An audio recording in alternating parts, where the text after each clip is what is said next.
Olá pessoal, tudo bem? Sejam bem-vindos a mais uma aula. Hoje a gente vai falar sobre a disciplina de sistemas operacionais. A gente vai dar continuidade ao que a gente vinha estudando depois de processos e threads. Agora a gente vai ver como acontece a comunicação entre os processos e alguns tipos de threads também.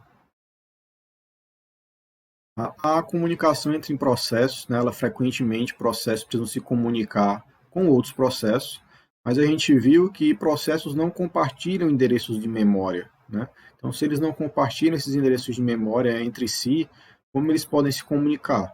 Então, a comunicação ela deve preferencialmente ser de maneira estruturada e sem interrupções, e há três tópicos que devem ser atendidos, né? O primeiro é como um processo passa informação para o outro processo, como garantir que dois ou mais processos não entrem em conflito. Isso aqui é o que gera a maior parte dos problemas, tá, de comunicação entre processos. E qual a sequência adequada quando houver dependência entre os processos. Tá? Esses tópicos se aplicam aos threads também. Né? O primeiro, né, daqueles três tópicos que a gente listou anteriormente, o passar informação de um para o outro é fácil, já que os threads compartilham espaço de endereçamento e os processos não. Né? Então, são estratégias diferentes sobre passar informação de um para o outro quando você considera threads e quando você considera processos. Porém, os outros dois tópicos, né, eles aplicam-se igualmente bem aos threads, né, para os mesmos problemas, você vai ter as mesmas soluções, tá? Então a gente vai falar aqui um pouquinho dessa seção 1, que é o que é a condição de corrida, né? Bem, o gerenciamento da comunicação entre processos, ele não é tão simples quanto parece, né? Manda uma mensagem, recebe uma mensagem, não é tão simples quanto parece. Para entender melhor essa complexidade, imagine a seguinte situação. Você e seu amigo desejam comprar o mesmo livro em um mesmo site de vendas e realizam um pedido quase ao mesmo tempo. E após o pedido, o livro deverá ser colocado no seu carrinho de compra, mas existe apenas um exemplar desse livro e os dois estão tentando comprar no mesmo momento. Como é o passo a passo desse exemplo? Passo 1. O processo do usuário 1 verifica que o estoque do produto é igual a 1 e, portanto, ele registra essa informação entre seus dados internos. Logo em seguida, ocorre uma interrupção do relógio e a CPU é liberada para outro processo. Então, até o momento, a CPU do servidor ela estava atendendo a solicitação do usuário 1, mas ela foi interrompida por conta do SO e o processo não tem ciência disso, ele simplesmente é interrompido e a CPU foi liberada para outro processo.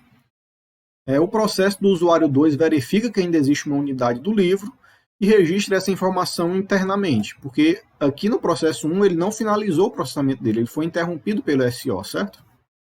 Então, como ele mudou de forma brusca, né, por preempção para esse processo 2, houve esse probleminha. Então, o processo do usuário 2 segue a execução, gravando o estoque igual a 0 para o sistema, porque o processo 2 realmente finalizou a compra. E, eventualmente, o processo do usuário 1 executa novamente de onde parou, quando ele for reescalonado, ele não vai fazer a verificação de estoque de novo, porque ele já verificou e já viu que tinha estoque no momento que ele verificou. Então, ele vai verificar que o estoque está com um item e ele vai seguir a execução, gravando o estoque 0 para o sistema, sendo que o estoque já estava setado como 0 pelo processo 2. Então, ele está comprando um livro que não existe, né, não mais em estoque. Mas isso não foi detectado pelo gerenciamento do processo. E ao final, ambos os carrinhos virtuais estão com o mesmo livro, né, provocando um erro, porque venderam os dois livros quando só deveriam ter vendido um. Né? Houve uma inconsistência aí no banco de dados. Então, essa condição ela é conhecida como condição de corrida, né, também chamada de race condition, pois a velocidade de execução dos processos que competem pelo mesmo recurso ele vai determinar o resultado final. Então, quem foi o mais rápido é o que ganha, certo? A depuração de programas que contenham condições de corrida não é nada divertida, né? É muito complexo você depurar, você gerenciar código dessa forma.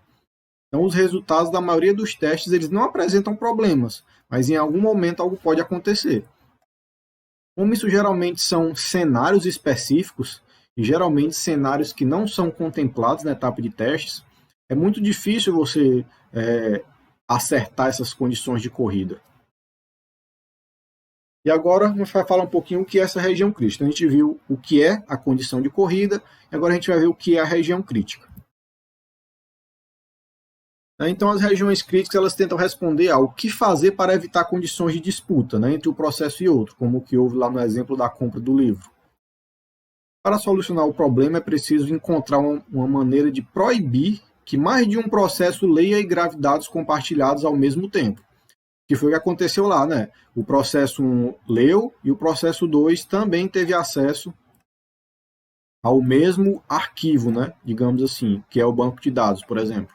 Então, os dois não poderiam ter tido acesso ao mesmo arquivo de forma simultânea ou de forma que um consiga alterar e o outro fique com o dado desatualizado.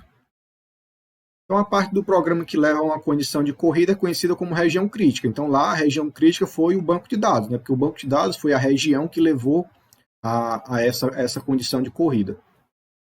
Então, a ação de alterar o estoque, no exemplo anterior, ela pode ser considerada como uma região crítica e, né, caso ele esteja inserido em um programa, deve ser tratado de forma única toda vez que um processo começar a executá-lo. Então, a forma correta seria o banco de dados ficar bloqueado até que o processo que está fazendo alterações nele não tenha mais necessidade de fazer nenhuma alteração e ele possa ceder, né, o banco de dados para que outros processos possam alterar. A dificuldade anterior, né, ela ocorreu porque o processo do usuário 2 começou usando uma das variáveis compartilhadas antes que o processo do usuário 1 terminasse de usá-la. E se pudéssemos prover mecanismos de modo que nunca dois processos estivessem em suas regiões críticas ao mesmo tempo, as disputas seriam evitadas. 2 ou mais processos, né? Então, se você tiver 2 ou mais processos, quanto mais processos você tiver, mais difícil é a gerência dessa região crítica. Então, portanto, o papel do sistema operacional garantir que os processos cooperem de forma correta e eficientemente, gerenciando os espaços de memória compartilhados entre eles. Então, embora essa solução impeça as condições de disputa, isso não é suficiente para que processos paralelos cooperem correta e eficientemente usando dados compartilhados. Né? Então, para tanto, o SO ele trabalha para que algumas condições de execução sejam atendidas, para tentar evitar essas regiões críticas. Uma delas não pode existir mais de um processo dentro de uma mesma região crítica. Tá? Essa é a primeira regrinha. Não pode ser afirmado sobre a velocidade ou sobre o número de CPUs. Nenhum processo executado fora da sua região crítica pode bloquear outros processos e nenhum processo deve esperar eternamente, né, para entrar em sua região crítica. Vejam esse exemplozinho aqui, né? As regiões críticas, né? O que é que se espera que aconteça, né? Você tem dois processos aqui, o processo A e o processo B. Essa linha aqui indica o tempo, né? O tempo passando. E aqui, nesse tempo 1, o processo A entrou na região crítica, a região que tem espaços de memória compartilhados entre os dois processos. Então, ele vai processando até aqui. Quando chega no tempo 2, né, na marcação do tempo 2, o processo B ele também quer acessar essa região crítica aqui que A está usando. Então, o B tenta entrar na região crítica. Porém, de forma ideal, o B seria bloqueado até que o A libere a região crítica e então o B possa utilizar aqui logo quando o A liberar. Então, o B fica bloqueado aqui nesse instante, até que a região crítica seja liberada. Então, no tempo 3, o A libera essa região e o B consegue entrar na região crítica, realiza o procedimento que deveria fazer, que estava esperando.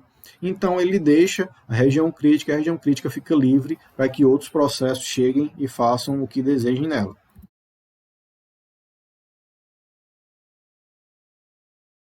Pessoal, então com isso a gente encerra aqui essa sessão 1 e 2. Na próxima aula a gente vai falar sobre o que é a exclusão mútua com espera ociosa. E como esse tema ele é um pouquinho mais complexo, eu vou deixar ele numa aula separada, tá? Obrigado e até a próxima. Até mais.